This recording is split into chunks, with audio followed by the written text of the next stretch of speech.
I'm not very familiar with the official plan here.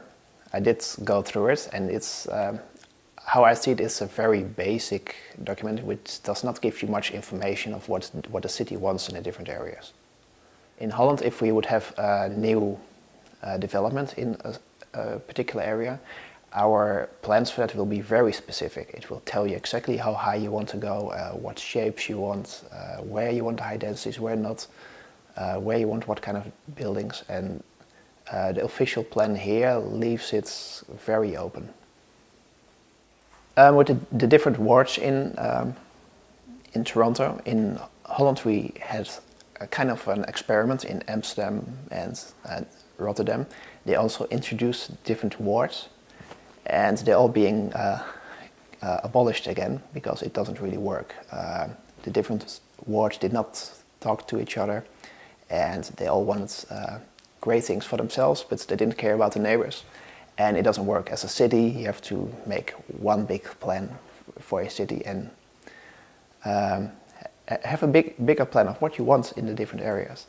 And you don't want one politician who's very ambitious living in one area to decide what happens there, because it could be a waste of money. You don't want 6 major libraries in your city, or 6 great architectural buildings. Yeah.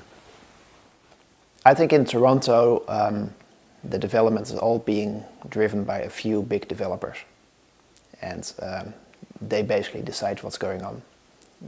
The ones with the biggest pockets decide. That's how I see it, and there's no one at City Hall to really guide them in the right direction. It's just the money that counts. My vision for Toronto would be that it will be treated as one great city. There's many great avenues through the city which don't really have a nice feel through it. Some parts of the city are really undeveloped. If you look at Scarborough, it's neglected by the rest of the city. I think you should do things about that. The Gardener, I think it's crazy. It should be removed and put underground. Do a big dig for Toronto.